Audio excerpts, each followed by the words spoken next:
Hello everyone, बेटा start कर रहे हैं हम लोग मॉर्फोलॉजी ऑफ फ्लावरिंग प्लांट। आप लोगों की काफ़ी रिक्वेस्ट और काफ़ी ज़्यादा डिमांड के बाद इस चैप्टर को स्टार्ट कर रहे हैं। कुछ बच्चे कह रहे थे कि सर सेल साइकिल पहले करा दो आप। तो सेल साइकिल का ऑलरेडी न्यूट्रॉन प्राइम का लेक्चर तो आया है, मैं रिकॉर्ड भी करके संजीवनी में अलग से दूंगा आपको, ऐसा नहीं है।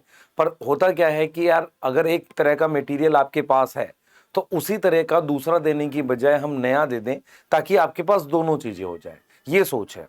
दूसरा एक सवाल बच्चों के मन में था कि सर बीच में लेक्चर क्या कुछ डिसकंटिन्यू हुए। हाँ बच्चे, कुछ लोगों की तबीयत खराब थी, जैसे टीचर्स में मान लो फिजिक्स में किसी की अगर हेल्थ खराब है, या जूलॉजी में अगर सर को एमडी सर को मनीष दुबे सर को कुछ फ्रैक्चर हो गया है पैर में।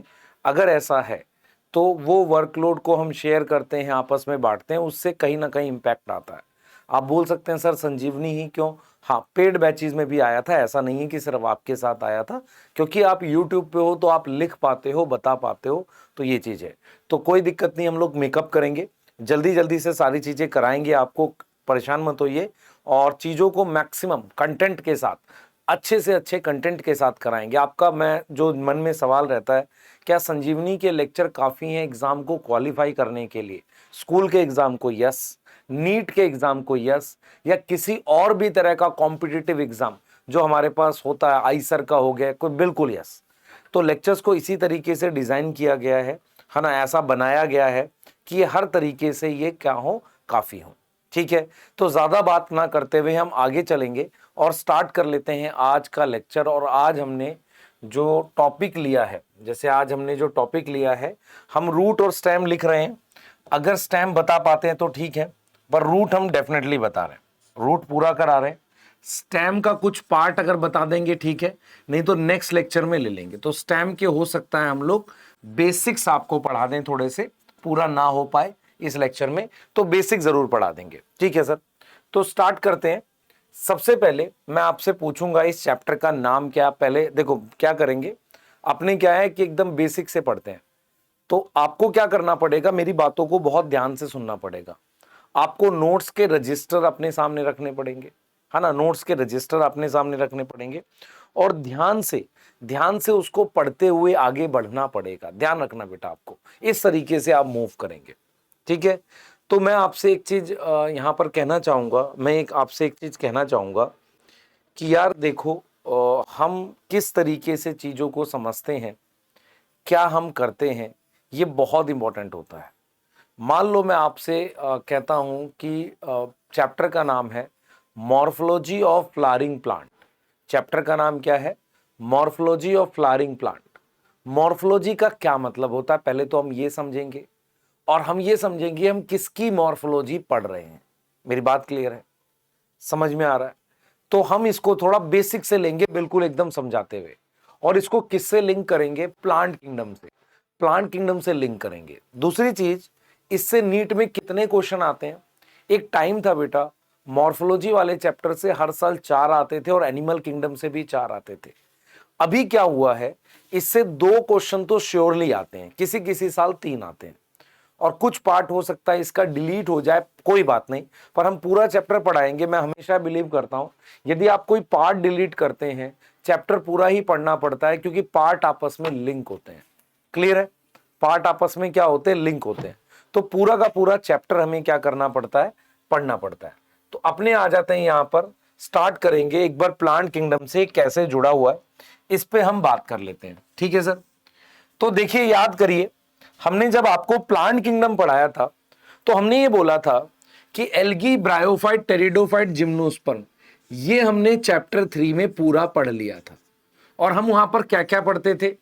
हम वहां पर पढ़ते थे वो चीजें कहाँ मिलती हैं, हैबिटाट, फिर हम पढ़ते थे स्ट्रक्चर, फिर हम न्यूट्रिशन ज्यादा पढ़ते नहीं थे, फिर हम बात करते थे रिप्रोडक्शन की, जिसको हम लाइफ साइकिल कहते थे, और कुछ अगर इंपॉर्टेंस होती थी उसकी तो वो पढ़ लेते थे। जैसे मान लो हमने एल्गी की इंपॉर्टेंस पढ़ी थी कि भाई वो आगार देता है, ऐसे करके पढ़ा था कि नहीं पढ़ा था? याद आ रहा है? सोचो, याद आ रहा है नहीं आ रहा? बिल्कुल सही है।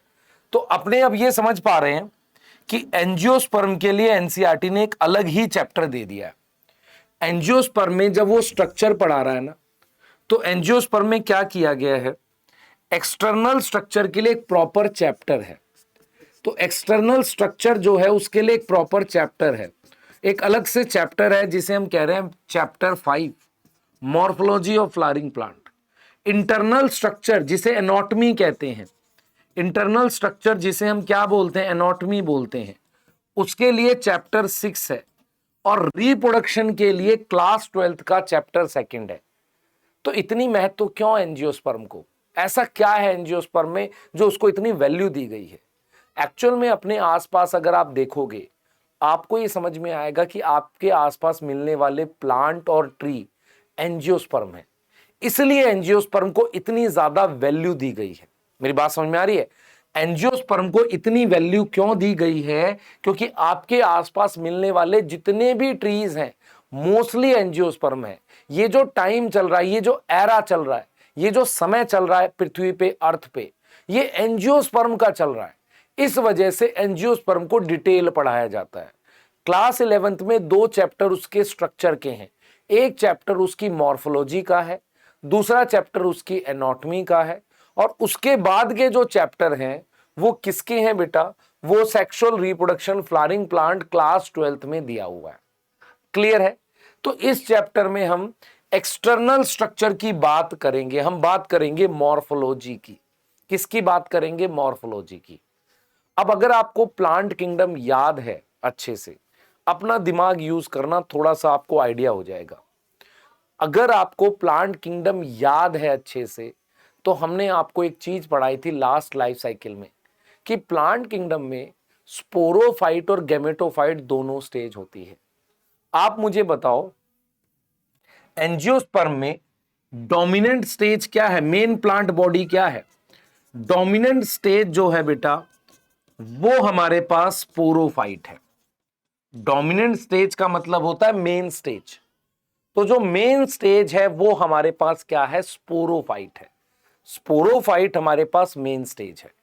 इसका ये मतलब हुआ, जरा बात को बहुत ध्यान से आप समझोगे तो समझ में आ जाएगी कि हर एक प्लांट में 2 स्टेज होती है, एक गैमेटोफाइट होती है, एक स्पोरोफाइट होती है। एंजियोस्पर्म में मेन प्लांट जो आपके बाहर ट्री दिखते हैं, जैसे बरगद का पेड़, बैनियन ट्री हो गया, नीम ट्री हो गया, आप इनकी कौन सी स्टेज देखते हो? ये इनकी स्पोरोफाइट स्टेज देखते हो। तो कहीं ना कहीं अगर मैं बात करूं आपसे कि आज आप मॉर्फोलॉजी का जो चैप्टर पढ़ने वाले हो, हम मॉर्फोलॉजी को डिफाइन करेंगे, पर हम किसकी मॉर्फोलॉजी पढ़ेंगे? इस चैप्टर में हम स्पोरोफाइट की मॉर्फोलॉजी पढ़ेंगे। तो हम इस चीज को लिख सकते हैं कि इन दिस चैप्टर हम क्या पढ़ेंगे? हम पढ़ेंगे मॉर्फोलॉजी ऑफ स्पोरोफाइट। हम क्या पढ़ने वाले हैं? मॉर्फोलॉजी पढ़ने वाले हैं। किसकी? स्पोरोफाइट की मॉर्फोलॉजी हम पढ़ने वाले हैं। क्लियर है कि नहीं बताओ? हम पढ़ेंगे कि स्पोरोफाइट कैसा दिखता है, इसकी मॉर्फोलॉजी हम पढ़ने वाले हैं। क्लियर है कि नहीं बताओ? क्लियर है कि नहीं? सही है।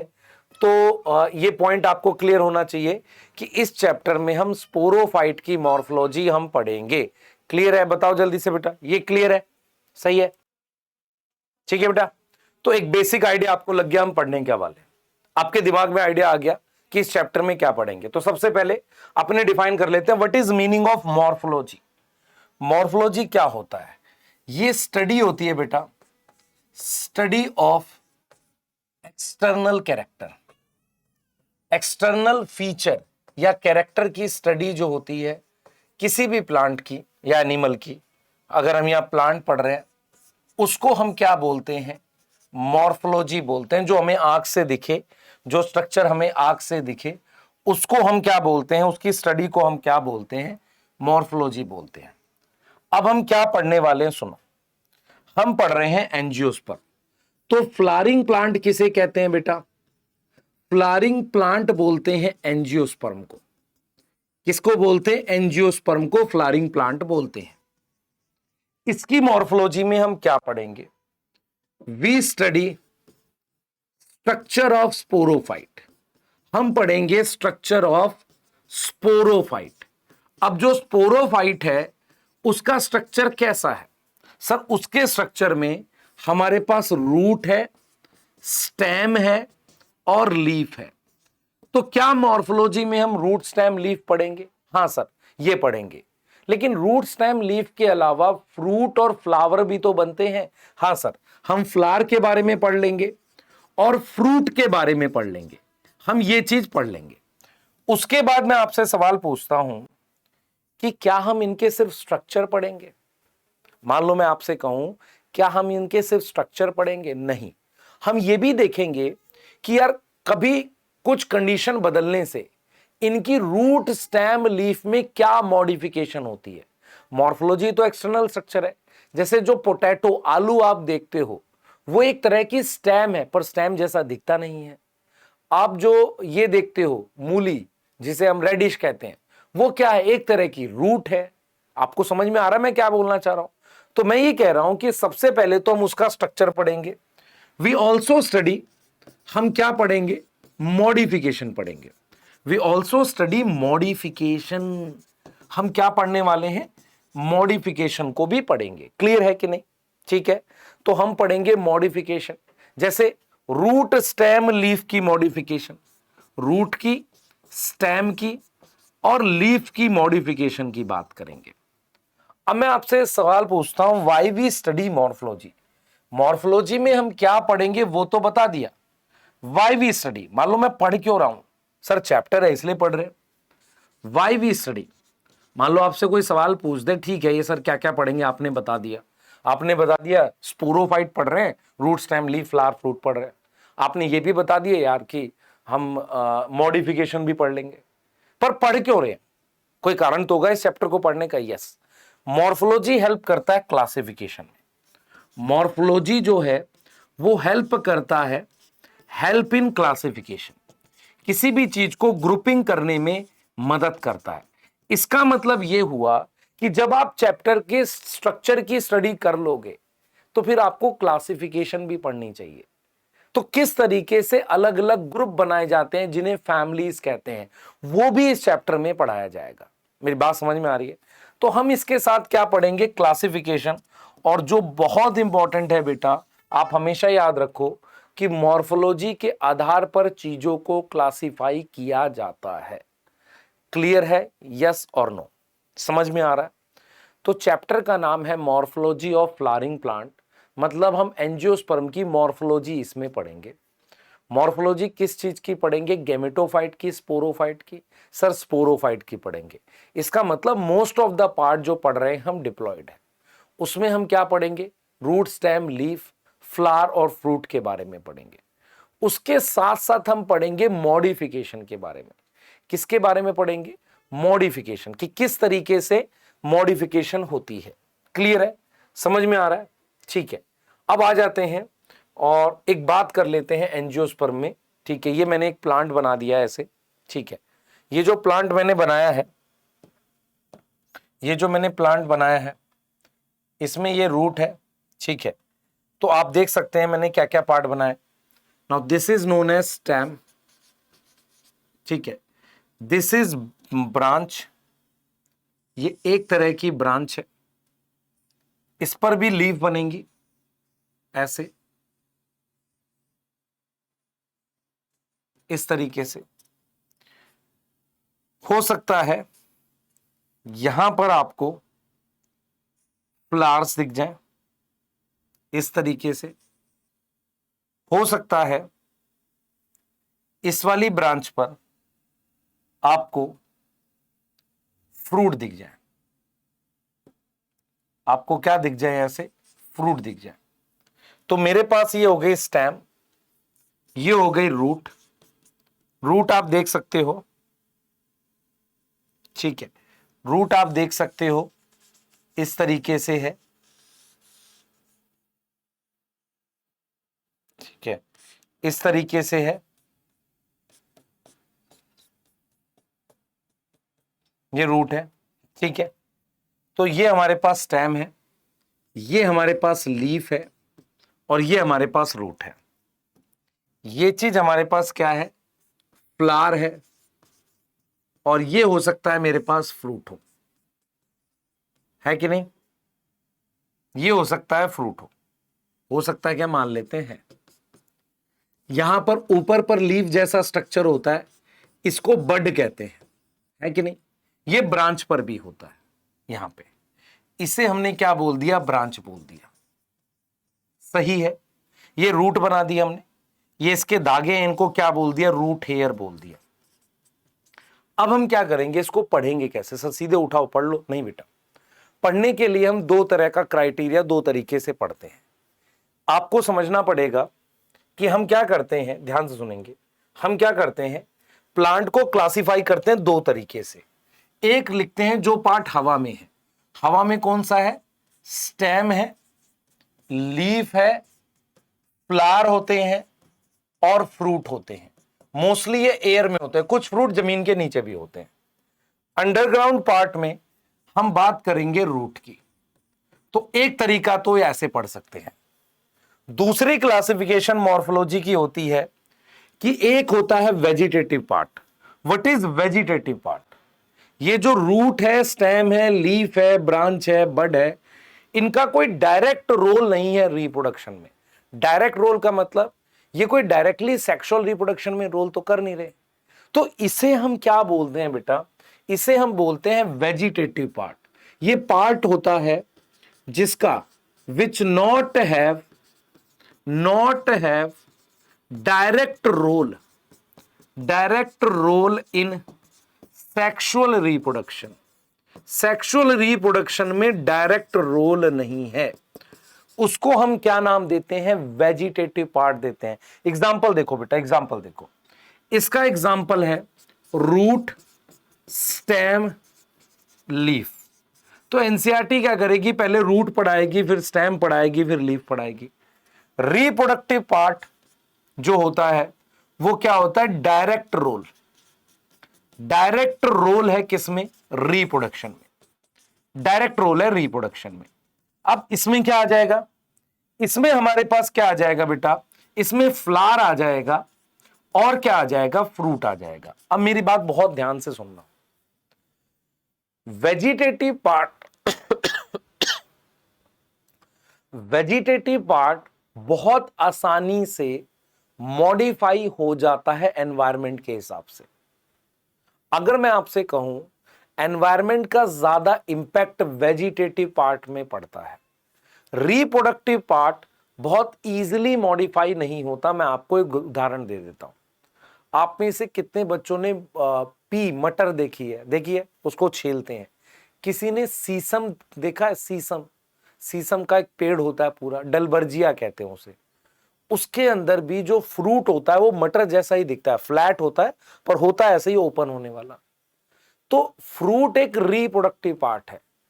मटर पी का एक छोटा सा पौधा होता है, शीशम का बड़ा सा ट्री होता है, लेकिन उनके फ्रूट मैच कर रहे हैं क्योंकि उनका ग्रुप कॉमन है, फैमिली कॉमन है। मेरा यहां पर पॉइंट ये है कि vegetative part get easily affected by environment. इसलिए क्लासिफिकेशन में हम इसको ज्यादा यूज नहीं करते। मतलब मैं ये कहता हूं कि क्लासिफिकेशन में ये यूज होता है पर इसको ज्यादा आधार नहीं बनाते। Reproductive part is more stable, ज्यादा क्या होगा, स्टेबल होगा। क्लियर है, ज्यादा क्या होगा, स्टेबल होगा। यहां तक समझ में आ रही है, बोलो, यहां तक समझ में आ रही है, ठीक है, क्लियर है। अब हम यहां से आगे जाएंगे। सबसे पहले रूट के बारे में पढ़ेंगे, स्टेम के बारे में पढ़ेंगे और लीफ के बारे में पढ़ेंगे। फिर हम फ्लावर और फ्रूट के बारे में पढ़ेंगे, फिर उसकी क्लासिफिकेशन। मैंने कहा ना अंत में आपको क्लासिफिकेशन तो करना ही है, क्लासिफिकेशन पढ़ेंगे। स्टार्ट कर लेते हैं हम रूट के बारे में पढ़ना। सबसे पहले हम बात करते हैं रूट की, ठीक है सर, आ जाओ, ये रूट मैंने बना दी है, ठीक है। रूट क्या होता है आप जरा समझें। आप सब बच्चों ने इस तरीके से सीड देखा है, हम रूट के बारे में पढ़ रहे हैं। सब बच्चों ने सीड देखा होता है, हां सर। सीड में से एक स्ट्रक्चर ऐसे नीचे की तरफ निकलता है, ऐसा एक ऊपर निकलता है। इसको हम क्या बोल देते हैं, रेडिकल। और इसको अपने क्या बोलते हैं, प्लूम्यूल बोलते हैं। तो ये रेडिकल जमीन में जाता है, यही रूट बनाता है, ठीक है। यही क्या बनाता है, रूट बनाता है। तो हमें रूट के कुछ बेसिक फीचर पढ़ने हैं। और मैं फिर रिपीट कर रहा हूं, रूट पूरा एक टॉपिक है, उसमें सबसे पहले क्या पढ़ेंगे, रूट के बेसिक फीचर पढ़ेंगे। फिर क्योंकि हम मॉर्फोलॉजी पढ़ रहे हैं ना, किसी एक रूट को उठाकर डिटेल में पढ़ेंगे, और फिर लास्ट में हम बात करेंगे मॉडिफिकेशंस की। क्लियर हो रहा है क्या पढ़ने वाले? क्लियर है? बिल्कुल ठीक है, क्लियर है क्या पढ़ने वाले? तो सबसे पहले हम बात करेंगे बेसिक फीचर की। तो रूट क्या है? अंडरग्राउंड पार्ट है। अंडरग्राउंड पार्ट है किसका? प्लांट का। अगर कोई पार्ट नॉर्मली अंडरग्राउंड होता है तो वो नॉन ग्रीन होता है। अगर कोई नॉन ग्रीन है तो वो नॉन फोटोसिंथेटिक भी होगा। इस बात में कोई डाउट है? तो रूट सबसे पहले अंडरग्राउंड पार्ट है, वो जमीन के नीचे का पार्ट है। दूसरा, इससे डेवलप होता है रेडिकल से। किससे डेवलप होता है? Develop from radical. रेडिकल से डेवलप होता है। अब मेरी बात सुनना, रूट जमीन में नीचे की तरफ जाती है, यस सर। अगर कोई चीज जमीन में नीचे की तरफ जा रही है तो ग्रेविटी उसको खींच रही है। उसके लिए हम वर्ड यूज करेंगे पॉजिटिव जियोट्रॉपिक। जियो का मतलब ग्रेविटी है, ट्रॉपिक मतलब मूवमेंट, ग्रेविटी की तरफ मूवमेंट है। और पॉजिटिव हाइड्रो, हाइड्रो मतलब पानी की तरफ। तो रूट क्या है? पानी की तरफ जाती है। देखो, हाइड्रो मतलब पानी, जियो मतलब ग्रेविटी, ग्रेविटी और पानी की तरफ जाती है। समझ में आ रहा? पॉजिटिव का मतलब उनकी तरफ। और किससे अवे जाती है? नेगेटिव फोटोट्रॉपिक, लाइट से अवे जाती है। लाइट से क्या जाती है? अवे जाती है। यहां तक समझ में आ रहा है? लाइट से अवे जाती है। तो रूट हमारे पास क्या है? अंडरग्राउंड पार्ट है। क्या है? नॉन ग्रीन है, डेवलप करता है रेडिकल से। Positive geotropic, positive hydrotropic, negative phototropic. समझ में आ रहा है? समझ में आ रहा है? यस और नो? ये समझ में आ रहा है? क्लियर है? सही है। अब जरा फोर्थ पॉइंट सुनो। जब आप स्टेम देखते हो ना किसी प्लांट की, ध्यान से सुनोगे, जब आप स्टेम देखते हो तो ये जो पॉइंट्स है ना, जहां पर ये लीफ बनी हुई है, ये और ये ऐसे लीफ बनी हुई है, इन पॉइंट्स को नोड कहते हैं। क्या बोलते हैं भाई इन पॉइंट्स को? इन पॉइंट्स को नोड कहते हैं, जहां पर ये लीफ बनी हुई है। और इसके बीच की इस जगह को क्या बोलते हैं? दो नोड के बीच की जगह को इंटरनोड बोलते हैं, स्टेम पे और ब्रांच पे। नोड समझ में आ रहा है? नोड वो है जहां पर ये लीफ लगी हुई है, ये लीफ लगी हुई है, उसे नोड कहते हैं।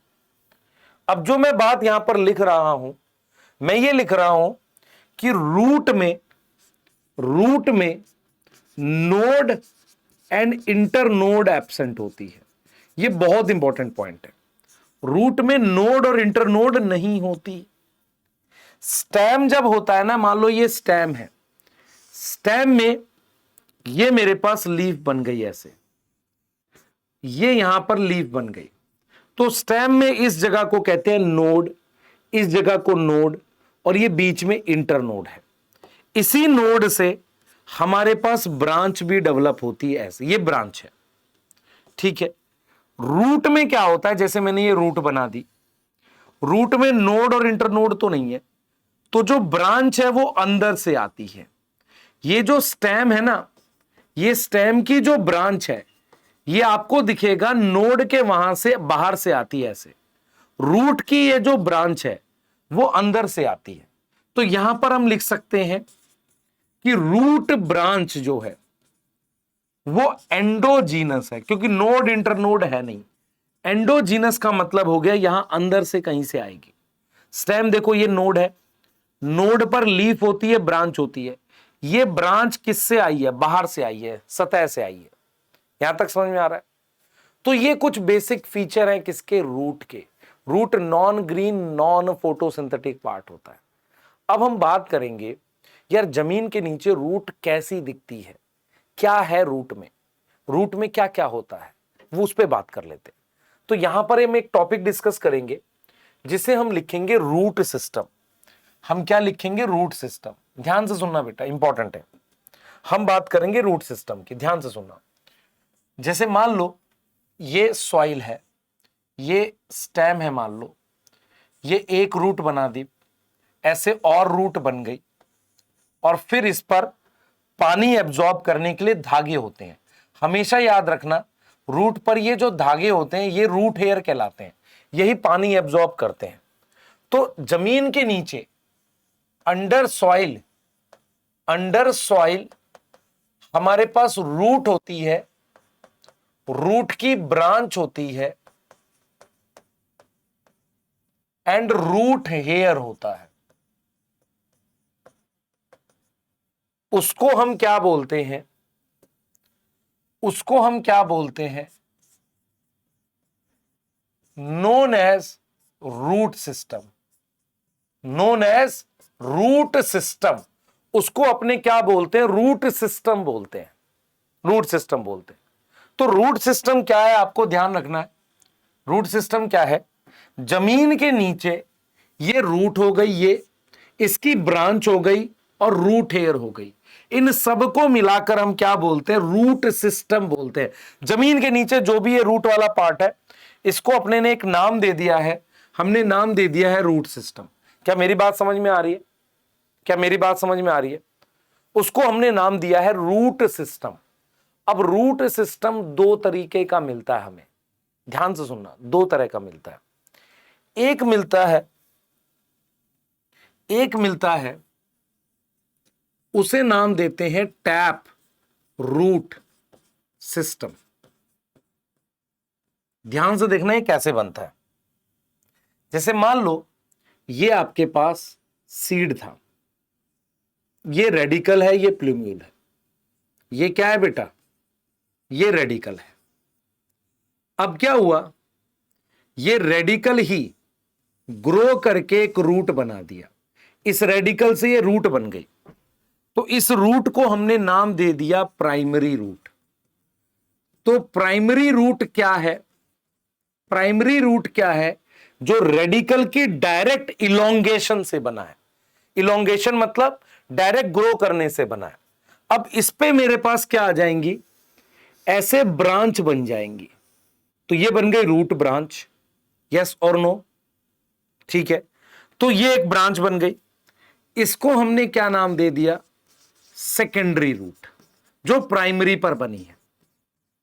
फिर इसकी भी ब्रांच बन गई ऐसे, इसको हमने नाम दे दिया टर्शरी रूट।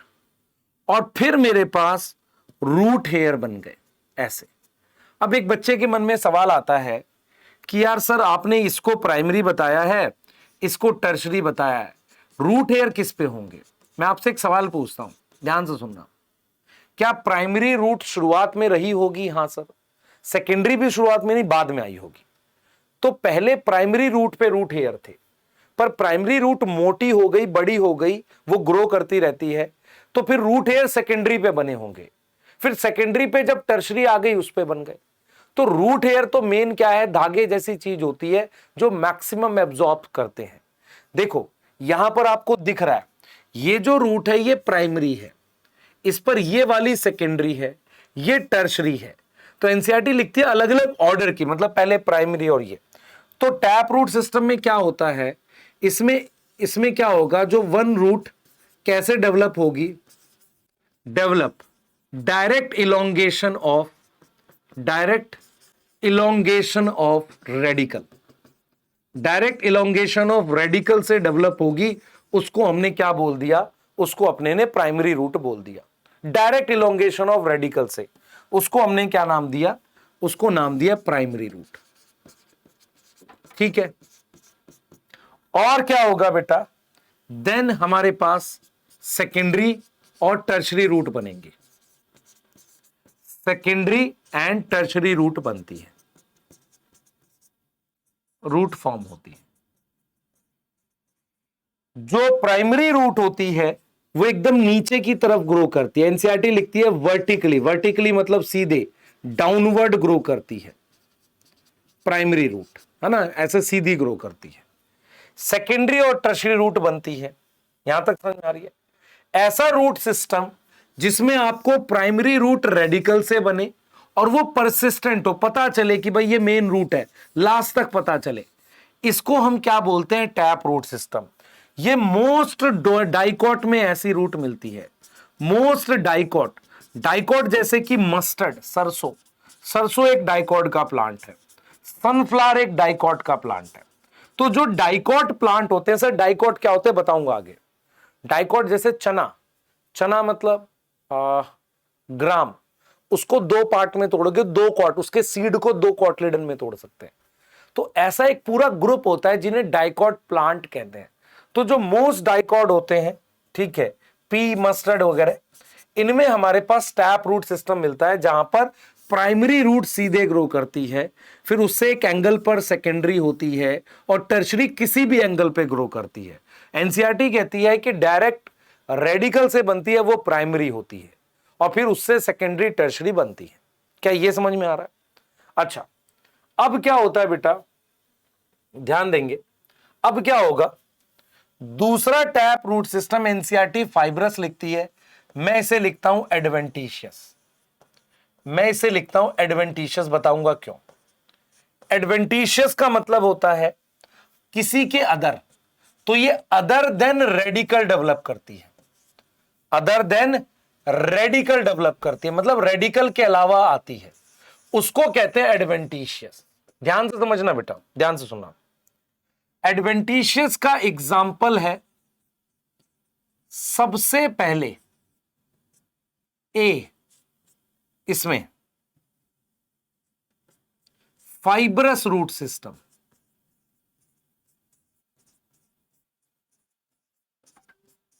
ध्यान से सुनना बेटा, देखो आपके पास ये स्टेम है, यहां पर ये एक प्राइमरी रूट बन गई, उसके बाद प्राइमरी रूट गायब हो गई, और ये जो स्टेम है ना, स्टेम के बेस पर बहुत सारी ऐसी रूट आ गई, ये प्राइमरी क्या हो गई, कुछ टाइम के बाद ग्रो नहीं करती,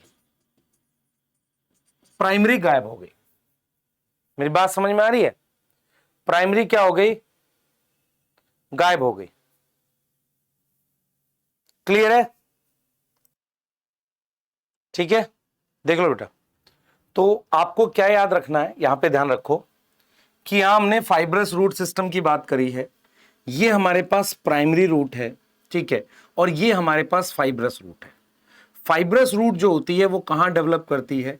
बेस ऑफ स्टेम पे। ये किस पे डेवलप करती है? Develop base of stem, base of stem पे डेवलप करती है। समझो ध्यान से, ये प्राइमरी है बेटा, प्राइमरी। प्राइमरी क्या हो गई, ध्यान सुनेंगे। फाइब्रस रूट सिस्टम क्या होता है, पहले पूरी बात समझना। हमने यहां पर लिखा है एडवेंटिशियस रूट सिस्टम, ऐसी रूट जो रेडिकल के अलावा कहीं और से आए। पहला एग्जाम्पल है स्टेम के बेस पर, उसे फाइब्रस कहते हैं। इसमें क्या होता है, प्राइमरी रूट जो होगी वो क्या हो जाएगी, नॉट क्या रहेगी, परसिस्टेंट, रहती नहीं है, उसकी जगह बेस ऑफ स्टेम से काफी, देखो अगर स्टेम बेस से रूट आई है, इनको हमने क्या नाम दे दिया, फाइब्रस। ये रूट फाइब्रस रूट कहलाती हैं क्योंकि रेडिकल से नहीं आई। एडवेंटिशियस का मतलब होता है अदर देन रेडिकल। अब मान लो, ध्यान से समझो, अगर मेरे पास ये लीफ है, ये देखो जरा, ये लीफ है, इस लीफ पर याद करो ब्रायोफाइलम जैसा कुछ था, यहां पर ऐसे बड बन गई, यहां रूट आ गई, यहां बढ़ गई, तो ये भी एडवेंटिशियस कहलाएगी। तो एट लीफ हो सकता है ऐसा, या हमारे पास ये कोई ब्रांच है, this is branch, this is branch, ये हमारे पास क्या है, ब्रांच है। तो किसी ब्रांच पर अगर ये रूट आ गई ऐसे, इस तरीके से आ गई, तो इसे हम क्या बोलेंगे, इसे हम क्या बोलेंगे, ध्यान से सुनेंगे, इसे हम क्या बोलेंगे, ये लीफ पर है, ये ब्रांच पर आ गई, ठीक है, इसे एडवेंटिशियस बोलेंगे। तो आपको ध्यान रखना है बच्चे कि अगर रेडिकल से रूट बनती है वो टैप रूट होती है, अगर रेडिकल के अलावा कहीं और से आए उसे एडवेंटिशियस कहते हैं। एडवेंटिशियस की एक टाइप बना सकते हो फाइब्रस, बुक में एनसीईआरटी में पहले फाइब्रस लिखा फिर एडवेंटिशियस लिखा है, लेकिन याद ये रखो बच्चे कि अदर देन रेडिकल अगर आती है तो उसे एडवेंटिशियस कहते हैं। और फाइब्रस में वो कहां से आ रही है? स्टेम बेस से, और उसकी प्राइमरी अब एग्जिस्ट नहीं करती। नॉट परसिस्टेंट का मतलब अब एग्जिस्ट नहीं करती, आप खोज नहीं सकते इसमें कहां प्राइमरी है अब। और ये कहां मिलती है मुझे? ये मुझे मिलती कहां है? एग्जाम्पल ग्रासिस मतलब मोनोकोट में। क्लियर है? मोनोकोट में। तो ये हमारे पास क्या हो गया? ये हमने बात कर ली बेटा फाइब्रस रूट सिस्टम की, हमने बात कर ली, ठीक है, क्लियर है। तो आपके पास ये क्वेश्चन नीट में आया था, ये डेफिनेशन आई थी, मुझे याद है अच्छे से। ये बेस ऑफ स्टेम की साइट नीट 2020 में आया हुआ है, 2020 या 21 में आपको मिल जाएगा, बेस ऑफ स्टेम पे डेवलप किया, ठीक है, मिलेगा आसानी से आपको, ठीक है, 20 या 21 में आया हुआ। अब देखो अपने ने बात की थी, हम मॉर्फोलॉजी पढ़ रहे हैं, ठीक है। तो मॉर्फोलॉजी में क्या पढ़ रहे हैं? रूट स्टेम लीफ पढ़ रहे हैं। अब रूट स्टेम लीफ में हम रूट के बारे में पढ़ रहे हैं। रूट के हमने फीचर बता दिए, नॉन ग्रीन होती है ना, ये सारे फीचर अपने ने बता दिए। अब क्या करेंगे, हम एक प्राइमरी रूट के बारे में पढ़ेंगे। मतलब जैसे ये रूट मान लो प्राइमरी है, तो क्यों ना इसके स्ट्रक्चर को थोड़ा देखें ना, ये कैसा होता है। हम तो मॉर्फोलॉजी पढ़ रहे हैं, तो बाहर से ये रूट कैसी दिखती है थोड़ा सा समझें इसे। तो एनसीईआरटी ने क्या दिया है, नेक्स्ट टॉपिक में डिस्कस किया है स्ट्रक्चर ऑफ प्राइमरी रूट। क्या डिस्कस किया है? Structure of primary root. तो प्राइमरी रूट मान लो मैंने कुछ इस तरीके से बना दी, जैसे यहां डायग्राम बना हुआ है, थोड़ा सा उसको क्लेरिफाई कर देंगे। यहां पर एक कैप जैसा स्ट्रक्चर होता है, जैसे मान लो प्राइमरी रूट में ग्रोथ के लिए डिवाइडिंग सेल यहां है, यहां डिवाइडिंग सेल है। अब मैं आपको एक चीज बताता हूं बेटा, डिवाइडिंग सेल जो है उसे मेरिस्टेमेटिक सेल कहते हैं। उसकी सेल वॉल मुझे बताना, तुम्हें जब पढ़ाया था, प्राइमरी होगी सेकेंडरी? सर प्राइमरी होगी, सॉफ्ट होगी, क्योंकि अभी वो सेल जस्ट बना है। तो ऐसे सेल्स को, डिवाइडिंग सेल को प्रोटेक्ट करने के लिए हमारे पास एक कवर जैसा स्ट्रक्चर होता है, उसे रूट कैप कहते हैं। फिर यहां पर कौन से सेल्स होते हैं? Dividing, meristematic. क्या नाम है? मेरिस्टेमेटिक सेल्स होते हैं, डिवाइडिंग सेल्स हैं। उसके ऊपर जो सेल्स होते हैं उनका साइज बढ़ रहा होता है, और यहां पर जो सेल्स हैं यहां पर वो परमानेंट है। तो हमें ऐसा लगता है कि जो रूट है ना, उसको अलग अलग जगह रीजन में डिवाइड कर सकते हैं। जैसे यहां पर सेल्स डिवाइड कर रहे हैं, यहां पे सेल्स की लंबाई बढ़ रही है, और यहां के सेल्स अब परमानेंट हो चुके हैं। क्लियर है? और डिवाइडिंग सेल को कवर करने के लिए ये रूट कैप होती है। तो जब हम प्राइमरी रूट का स्ट्रक्चर ऑब्जर्व करते हैं तो सबसे पहले मुझे क्या दिखती है? Root cap. एनसीईआरटी ने रूट कैप की शेप ऐसे बनाई है, मान लो इसको उन्होंने नाम दिया है थिम्बल शेप। क्या नाम दिया है? थिम्बल शेप, थिम्बल, ठीक है सर, थिम्बल शेप का है। थिम्बल आप गूगल इमेज पे डालें दिखेगा, ठीक है, थिम्बल शेप का है। ये क्या करेगा? प्रोटेक्ट करता है। प्रोटेक्ट किसको? ग्रोइंग मेरिस्टेमेटिक सेल्स को। तो जो मेरिस्टेमेटिक सेल्स है ना, मेरिस्टेमेटिक सेल्स हैं, डिवाइडिंग सेल्स हैं, उनको प्रोटेक्ट करता है। एनसीईआरटी लिखती है टेंडर एपेक्स। टेंडर का मतलब होता है सॉफ्ट, एपेक्स मतलब आखिरी हिस्सा। तो जो सॉफ्ट आखिरी हिस्सा है ये, भाई यहां से अगर देखोगे तो ये आखिरी है, इस सॉफ्ट आखिरी हिस्से को प्रोटेक्ट करता है कौन? Root cap. उसके बाद हमारे पास आ जाता है मेरिस्टेमेटिक रीजन। क्या आ जाता है? मेरिस्टेमेटिक रीजन होगा क्या? इन दिस रीजन, ये वाला, दिस रीजन, दिस वन, ये पहला यहां पे एक रीजन है। In this region cells dividing है, सेल्स आर डिवाइडिंग, सेल्स यहां डिवाइड कर रहे हैं। मेरी बात ध्यान से सुनना। डिवाइडिंग सेल जो होते हैं उनके अपने कुछ फीचर होते हैं। जैसे मान लो ये डिवाइडिंग सेल है, तो उसका न्यूक्लियस और सेल से थोड़ा बड़ा होगा।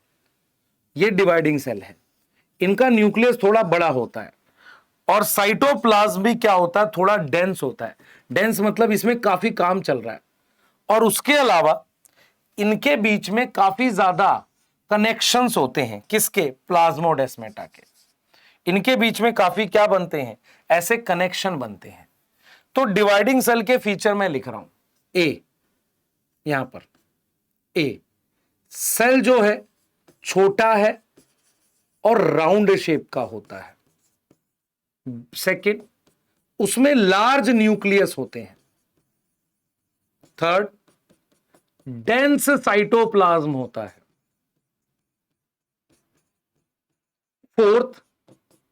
फोर्थ, मैनी प्लाज्मोडेस्माटा कनेक्शन होते हैं। बहुत सारे क्या होते हैं, प्लाज्मोडेस्माटा कनेक्शन होते हैं। और एक बहुत इंपॉर्टेंट बात बेटा, अभी वैक्यूल या तो नहीं होता है या बहुत छोटा होता है। आपने पढ़ा ना प्लांट सेल में लार्ज वैक्यूल, अभी या तो वैक्यूल एब्सेंट होगा, नहीं तो बहुत छोटा होगा। क्लियर है? यस और नो?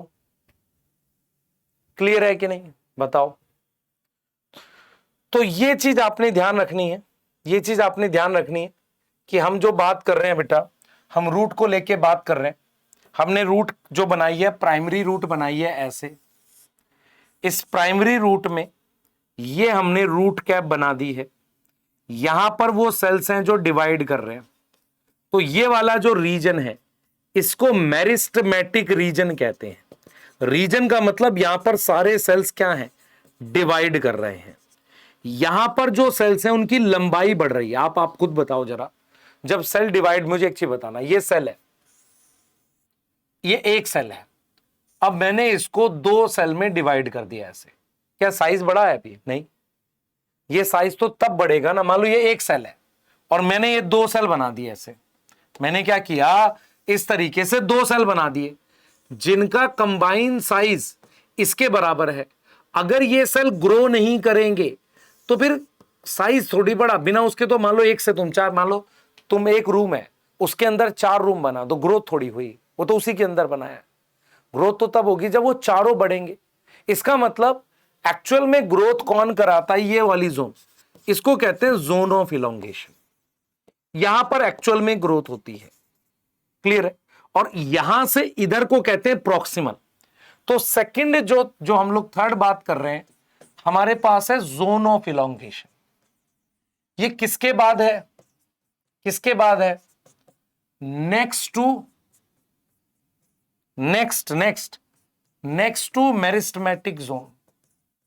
मेरिस्टेमेटिक जोन के बाद है, उसको अपने ने नाम लिखा जोन ऑफ इलोंगेशन। क्या नाम लिखा है? जोन ऑफ इलोंगेशन का नाम लिखा है, मेरिस्टेमेटिक जोन के बाद है। अब जरा सुनना ध्यान से, ये क्या काम करते हैं? Zone of elongation next to meristematic zone है। इनके सेल्स का क्या होता है, साइज इंक्रीज होता है, साइज इंक्रीज होगा। ये एक्चुअली रिस्पॉन्सिबल है ग्रोथ के लिए, ये याद रखना, डायरेक्ट क्वेश्चन आएगा। एक्चुअली रिस्पॉन्सिबल ग्रोथ के लिए ये है भाई। साइज बढ़ेगा तभी तो ग्रोथ होगी, खाली सेल के नंबर बढ़ने से थोड़ी ग्रोथ होती है। भाई नंबर आप बना दो, पर जब तक सेल का साइज नहीं बढ़ाओगे ग्रोथ थोड़ी होगी। क्लियर है? तो इसे हम कहते हैं जोन ऑफ इलोंगेशन। अब मेरे पास सबसे बड़ी जोन है ये, यहां के सेल्स परमानेंट होते हैं और यहीं पर बेटा पाइप होता है, वास्कुलर बंडल जाइलम फ्लोएम के। जैसे यहां का ये सेल परमानेंट है, तो इस पर क्या होता है, यहां रूट हेयर होते हैं ऐसे। ये सेल्स क्या है, सारे परमानेंट है, तो यहां पर ऐसे रूट हेयर होते हैं। सर यहां नहीं होते, यहां पहले थे, पानी सूख गया इसलिए रूट हेयर यहां है। तो रूट हेयर वहां होते हैं जहां पर हमारे पास क्या होगा बेटा, जहां पर क्या होगा, क्लियर है? यहां तक समझ में आ रही है? क्लियर है? तो हम क्या बात कर रहे हैं यहां पर, हम लिख रहे हैं मैचुरेशन जोन, ये वाली इसकी बात कर रहे हैं, मैचुरेशन जोन। तो जोन ऑफ मैचुरेशन, यहां के सेल्स कैसे हैं, परमानेंट है। सेल्स कैसे हैं, सेल्स आर परमानेंट। यहां के सेल्स परमानेंट है, बिल्कुल परमानेंट है। ठीक है? इनमें से क्या होगा, रूट हेयर यहां प्रेजेंट होती है, यहां पे रूट हेयर प्रेजेंट होगी एंड वास्कुलर बंडल भी यहीं होते हैं। जाइलम फ्लोएम नीचे नहीं होंगे बेटा, नीचे का एरिया बहुत कम है। अगर तू ध्यान से देखेगा ना, पूरी रूट में बहुत बड़ा एरिया, सबसे बड़ा एरिया इसी का होता है मैचुरेशन का। इस मैचुरेशन में एक जोन होती है जहां पर रूट हेयर होते हैं और वास्कुलर बंडल भी यहीं से होंगे। सर नीचे से नहीं होंगे, जरूरत नहीं है ना बेटा, जब पानी यहां से एब्जॉर्ब होगा तो यहां से ऊपर जाएगा ना, इस वजह से मैचुरेशन जोन। क्लियर है? सेल्स परमानेंट है और ये लार्जेस्ट जोन होती है। ये क्या होती है? लार्जेस्ट जोन होती है। अब जैसे अगर आप देखोगे ये सेल डिवाइड किए, सेल डिवाइड करके और सेल बनाएंगे, फिर उनमें से क्या हो जाएगा, ये परमानेंट। ऐसे समझो, देखो ये ऐसे समझना, मान लो ये सेल्स हैं, ये डिवाइडिंग सेल्स हैं, ये डिवाइड कर रहे हैं। अब ये वाले सेल्स जो हैं इलोंगेट करेंगे, तो ये वाले सेल डिवाइड करके यहां और सेल बनाएंगे। ठीक है, अब ये सेल इलोंगेट होने के बाद परमानेंट हो जाएंगे, मतलब ये वाले सेल डिवाइड करके और सेल बनाएंगे जिनकी लेंथ बढ़ेगी, उसके बाद ये वाले सेल परमानेंट सेल बनाएंगे। तो अगर मैं आपसे कहूं, आप 3 दोस्त खड़े हो, 1 2 3, आपके दोस्त को 5 रुपए मिले, उसने आगे पास किए 5 रुपए और उसने आगे पास कर दिए, तो जो आखिरी में होगा उसके, ऐसा होता जा रहा है, उसके पास पैसे इकट्ठे होंगे ना।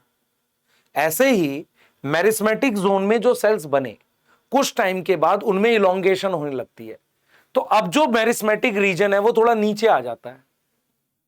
अब इलोंगेशन जोन उसके जस्ट बाद में है और परमानेंट सेल्स वाले ये हैं। तो फाइनली जो सारे सेल्स हैं वो किस रीजन में आ रहे हैं? परमानेंट में। इसलिए अगर आपको ग्रोथ होती हुई दिखेगी, ग्रोथ होती हुई दिखेगी, किसकी दिखेगी? किसकी दिखेगी? मैचुरेशन की। लेकिन एक्चुअल में ग्रोथ करा कौन रहा है? इलोंगेशन करा रहा है। क्योंकि कुछ ऐसा है ना भाई, मान लो 40 डिवाइडिंग सेल है, उस 40 ने 80 बना दिए, अब क्या होगा? 40 फिर डिवाइड करेंगे, बचे हुए 40 की इलोंगेशन होगी। अब वो इलोंगेट होके किस में चले गए? मैचुरेशन में। अब ये 40 फिर डिवाइड करके फिर इन्होंने 80 बनाए, 80 बनाए, ऐसे चल रहा है।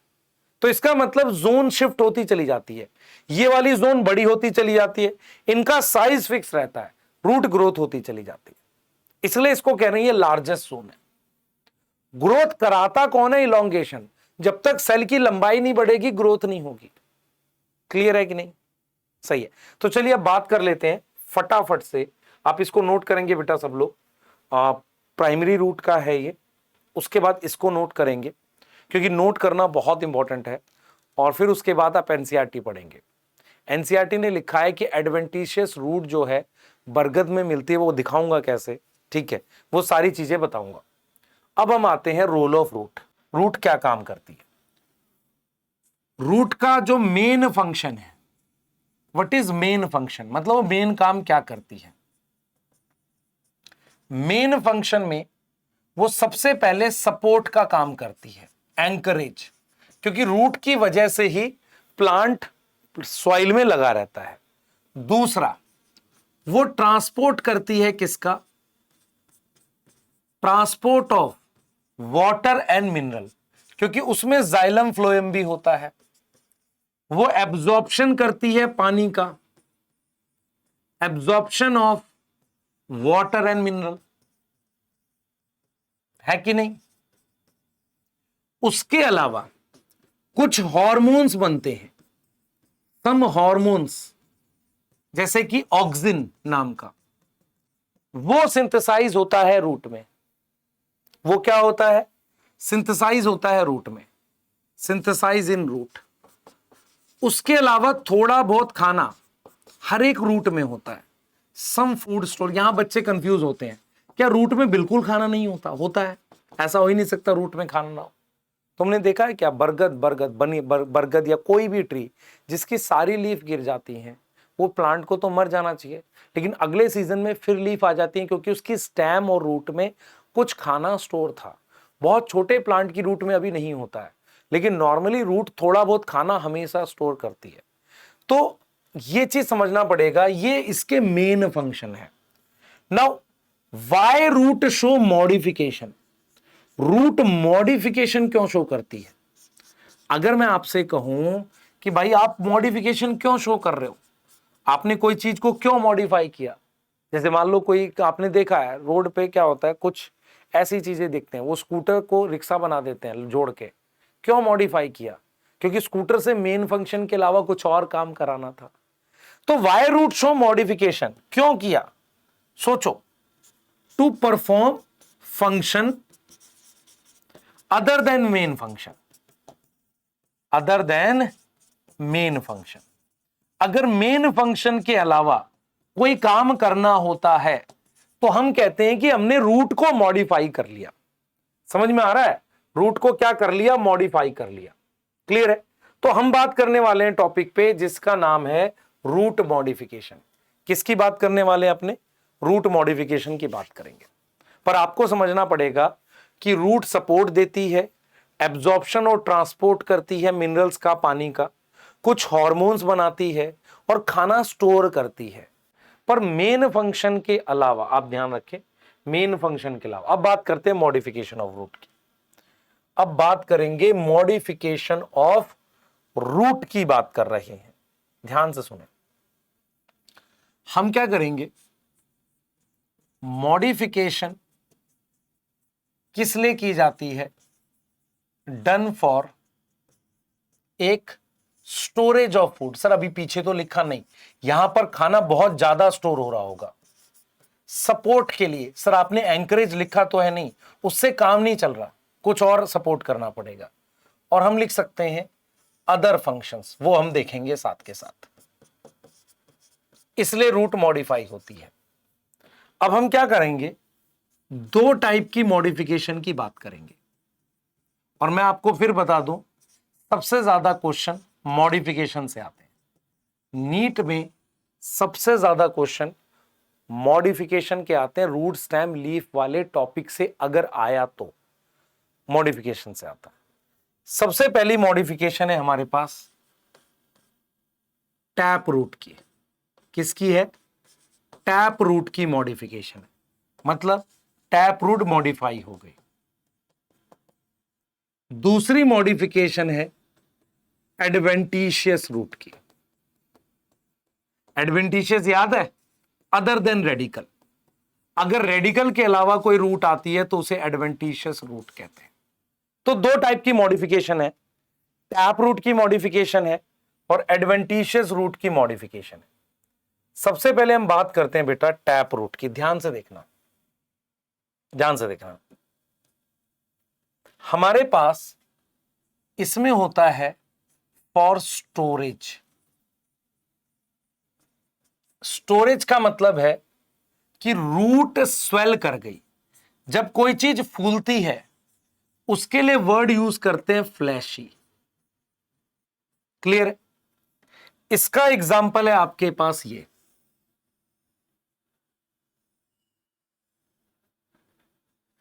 इस तरह की रूट्स आपने देखी है, इस तरह की रूट्स आपने देखी है। कैरेट देखा है, रेडिश देखा है, आपने ये शलगम देखा है। तो ये क्या है, कैरेट है, ये टैप रूट है, ये रेडिश है, ये टैप रूट है और ये टर्निप है। ठीक है।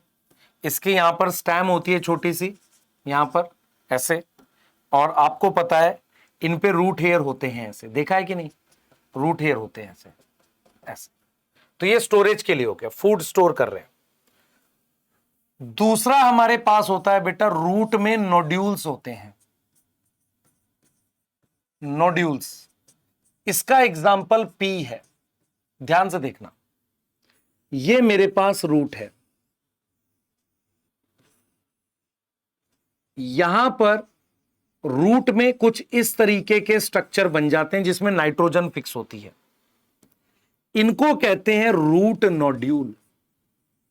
रूट नोड्यूल पी प्लांट में, मटर वगैरह में जो दालें होती है ना, देखो दालें नाइट्रोजन, पल्सेस नाइट्रोजन रिच क्यों होती है, क्योंकि उसकी रूट में एक स्ट्रक्चर बनते हैं जिन्हें नोड्यूल कहते हैं, जिनमें साइनोबैक्टीरिया, जिसमें हमारे पास बैक्टीरिया राइजोबियम टाइप का फिक्स करता है नाइट्रोजन। तो ये किसकी मॉडिफिकेशन से बनता है? टैप रूट की। एक और मॉडिफिकेशन है कुछ ऐसे ट्रीज में जो हमें मार्शी एरिया में मिलते हैं, जो हमें इस मार्शी दलदली एरिया में मिलते हैं। इनकी जो ये रूट है, ऐसे टैप रूट है, कुछ हिस्सा रूट का इस तरीके से ऊपर आ जाता है, ऐसे ये रूट है बेटा, ऐसे ऊपर आ जाती है। मतलब मेरी बात सुनो, ये मार्शी एरिया है। मार्शी एरिया का क्या मतलब होता है? इसे हम नाम देंगे रेस्पिरेटरी रूट। मतलब रूट रेस्पिरेशन कर रही है, उसके लिए नाम होता है न्यूमैटो। न्यूमैटो का मतलब होता है खोखला। न्यूमैटोफोर, खोखला, छेद है उसमें। आपको समझ में आएगा ये ट्री जो है ये मार्शी एरिया है। मुझे बताओ मार्शी एरिया की परेशानी क्या होती है? सर वहां पर ऑक्सीजन कम होती है।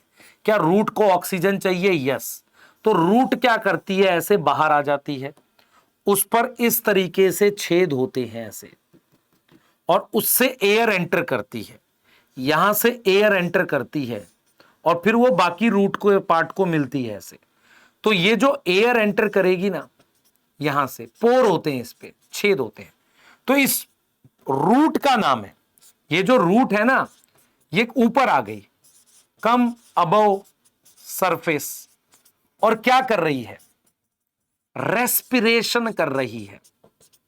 क्या कर रही है? रेस्पिरेशन। इसलिए इसको कहते हैं रेस्पिरेटरी रूट, या उस रूट का एक और नाम है न्यूमैटोफोर। इसका एग्जाम्पल है राइजोफोरा। बेटा एग्जाम्पल पूछता है डायरेक्टली रेस्पिरेटरी रूट का। क्लियर है? तो ये जो मॉडिफिकेशंस हमने बताई हैं, ये टैप रूट की मॉडिफिकेशन है, जहां पर आपको समझना पड़ेगा कि ये स्टोरेज के लिए है। ये वाला रेस्पिरेटरी रूट का मतलब है कि मार्शी एरिया में ऑक्सीजन कम है तो रूट भी जिंदा होती है। रूट को ऑक्सीजन चाहिए, बिना उसके वो एटीपी नहीं बना सकती। तो रूट ऑक्सीजन वैसे तो मिट्टी से लेती है, उसमें स्पेस होता है मिट्टी में। आपको इसलिए मैं बता रहा हूं कि आप शायद इस बात को आप सोच सको कि क्यों अगर पूरा पानी भर जाता है प्लांट सूख के मर जाता है, पानी भरने से भी। कारण क्या है? क्योंकि उसकी रूट को हवा नहीं मिलती, ऑक्सीजन नहीं मिलती। मार्शी एरिया में जो प्लांट परमानेंट रहते हैं, उन्होंने क्या किया, अपनी रूट को ऐसे ऊपर ले आए। उसमें छोटे खोखली होती हैं रूट, उसमें छोटे छोटे छेद बने रहते हैं। ऐसी रूट को नाम देते हैं न्यूमैटो। न्यूमैटो मतलब होल, फोर मतलब बियरिंग, छेद बियरिंग, पोर बियरिंग रूट्स, और वो कहलाती है रेस्पिरेटरी रूट। एग्जाम्पल है, प्लांट का नाम है राइजोफोरा। आप देख सकते हो, ये देखो, ये आपने देखा भी है ना?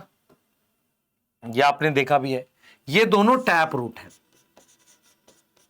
और किसके लिए है? स्टोरेज के लिए। किसके लिए? स्टोरेज के लिए।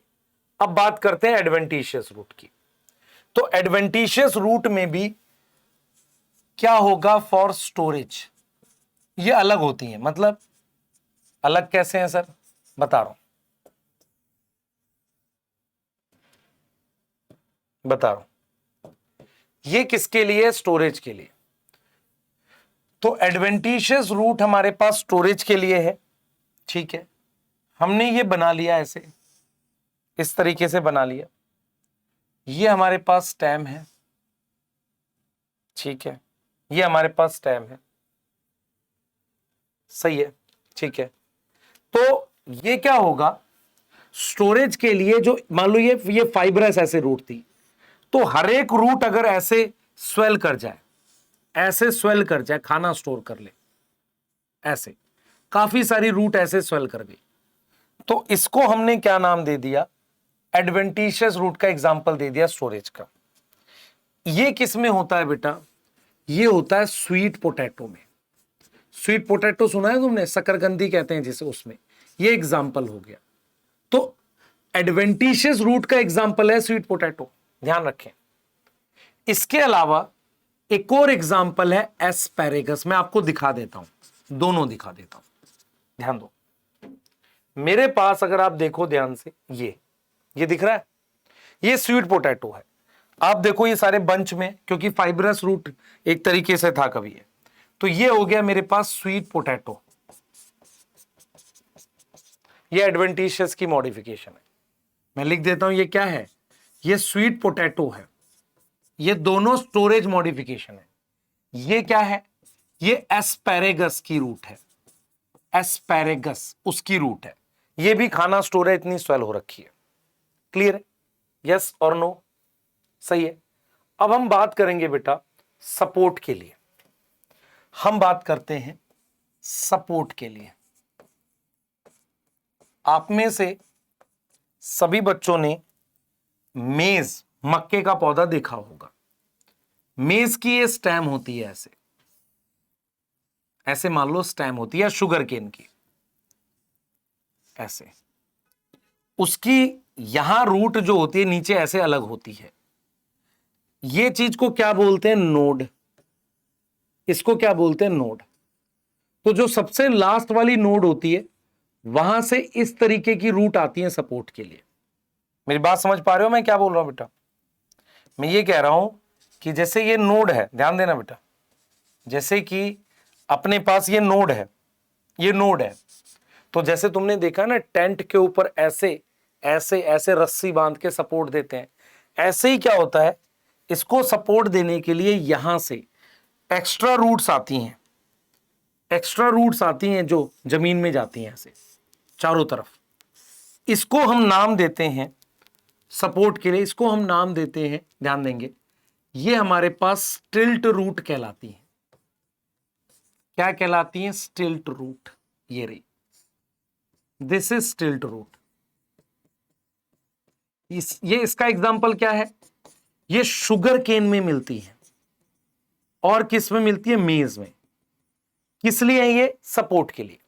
देखो ऐसी दिखेंगी, ऐसे दिखेंगी, देख सकते हो, ये देखो, ये स्टिल्ट रूट है, दिस वन सपोर्ट के लिए आ रही है, स्टिल्ट रूट है, एंगल पे आ रही है।